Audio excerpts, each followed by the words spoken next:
The time to repair the roof is when the sun is shining. कोई मुझे बताएगा इस हिस्से का कॉन्टेक्स्ट क्या है? When the planet is still alive, the time to repair it is now. Sustainable development goals.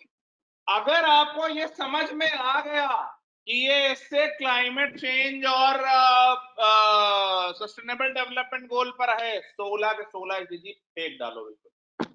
2000 word आपसे कोई लिखवा ले, 12.5 से तो कम ही जिन्होंने प्लेलिस्ट कर रखी है। ठीक, 2 एस्सेज एसडीजी से हैं, एस्से नंबर 1 और एस्से नंबर 5। अभी जो आगे लिखा है ये आपका कोई भी एस्से कोई भी क्वेश्चन टैकल कर सकता है। वो आपसे पूछेंगे what should be India's approach towards climate change या कार्बन एमिशन या ग्लोबल वार्मिंग। एनर्जी में भी उन्होंने 3 चीजें बोली। पहला क्या बोला है? Replace fossil fuels with renewables. मतलब अगर घरों में सोलर लग सकती है तो सोलर लगा दो। तो क्या हुआ? फॉसिल फ्यूल जो है वो डिक्रीज हो गया। ठीक, फिर with coal being the dominant source of reduce fossil CO2 emission from legacy infrastructure through enhanced efficiency। एक बात बताइए, पहले हमारे यहाँ गाड़ियों में एथेनॉल हम नहीं मिला रहे थे, अब हम एथेनॉल मिलाने लगे। मतलब क्या हुआ? पेट्रोल का यूज कम कर रहा है। पेट्रोल का यूज कम कर रहे हैं तो मतलब क्या हुआ? हम एफिशिएंसी कम कर रहे हैं। एफिशिएंसी को हम कम कर रहे हैं कार्बन एमिशन की। ठीक है, हाँ या ना? इसी तरह से मान लीजिए हम इस तरह के व्हीकल्स या इस तरह के डीजल इंजन बना रहे हैं जो बिजली से चल रहे हैं, तो हम क्या कर रहे हैं? रिप्लेस कर रहे हैं उसको। ठीक है। दूसरी चीज, मान लीजिए कि अगर हम जो इंडस्ट्रीज हैं उनमें जितनी एनर्जी यूज होती थी हम उनको एफिशिएंसी की तरफ ले जा रहे हैं कि भाई कम एनर्जी में काम चल जाए। तो जो बी है, BEE, bureau of energy efficiency, वो और क्या कर रहा है? यही तो कर रहा है, reduce fossil CO2 emissions from legacy infrastructures by enhanced efficiencies।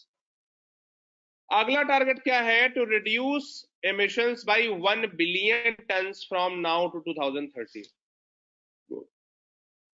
अब आप यहां से सारा भविष्य समझ लीजिए।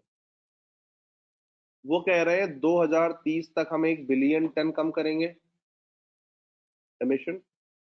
इसका मतलब भविष्य किसका है? इलेक्ट्रॉनिक व्हीकल्स का। इसका मतलब भविष्य किसका है? सोलर पावर का। और फिर हमने क्या कहा? The 5th pledge in Panchamrit commits India to net zero emissions by 2070। India's 5 commitments are a critical foundation to the global pathway to achieving the ambitious 1.5 degrees centigrade global warming target।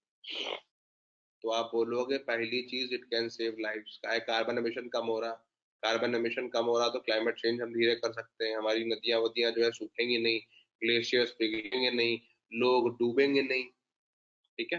फिर unlike developed nations with mature greenhouse gas infrastructure, India is yet to build a lot of its GHG inventories। Unlike developed nations with a mature greenhouse gas infrastructure, India is yet to build a lot of its GHG inventory। However, as India grows, so will its GHG footprint। While India's growth will need to factor in higher consumption levels across its population, it has a unique opportunity to leapfrog in this journey through low, no emission technologies। Stop and listen to me। जब waste develop हो रहा था तो उसने खूब सारी ऐसी industries बनाई जो ग्रीन हाउस गैस एमिट कर रही थी। उन्हें कहा गया ग्रीन हाउस गैस इन्वेंट्री, जहां पे सारी ग्रीन हाउस गैस जहां से निकल रही है जो एनवायरमेंट को खराब कर रही है। हाँ या ना? इंडिया अभी उस प्रोसेस की तरफ बढ़ रहा है। इंडिया अपना मैन्युफैक्चरिंग बेस अब बना रहा है, PLI वगैरह चला रहा है। तो इंडिया ये स्टेप करने से, गलती करने से बच सकता है। इंडिया ये कहे कि भैया आप जो भी इंडस्ट्रीज बनेंगी वो इंडस्ट्रीज ये ग्रीन टेक्नोलॉजी से बनेंगी, वो ग्रीन हाउस गैस एमिट नहीं करेंगी, उनमें ऐसी टेक्नोलॉजीज लगेंगी कि भाई green house gas emission minimum हो। तो क्या होगा? इंडिया ने इंडस्ट्रीज भी बना ली और इंडस्ट्रीज बनाने के साथ साथ में इंडिया ने क्या करा? एमिशन भी रोक दिया। ठीक, इस बात का ध्यान रखें, India has this unique opportunity to prevent huge greenhouse gas emission from India, और वो अपॉर्चुनिटी आज है, इट इज नाउ, कि आज हम अपनी मैन्युफैक्चरिंग कैपेबिलिटीज को बढ़ा रहे हैं।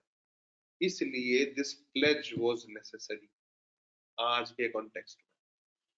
ठीक, आप सोच करके देखिए, पूरी दुनिया में कोई ऐसा देश नहीं जिसने कमिटमेंट करा हो। इंडिया ने बहुत मौके पर चौका मारा है, और आप जितना सोच रहे हो ये उससे बड़ी चीज है, और इसीलिए इतना इंपॉर्टेंट है कि मैं एक पूरी क्लास लेके डॉक्यूमेंट करा रहा हूँ। क्योंकि मैंने आपको पिछली क्लास में ही, जब मैं आपको 6 पढ़ा रहा था, तभी जो पहली वाली 6 की एसडीजी वाली क्लास थी, उसमें ही मैंने आपको पूरी कहानी बताई थी कि क्यों ये इतना इंपॉर्टेंट ग्लासगो के बाद।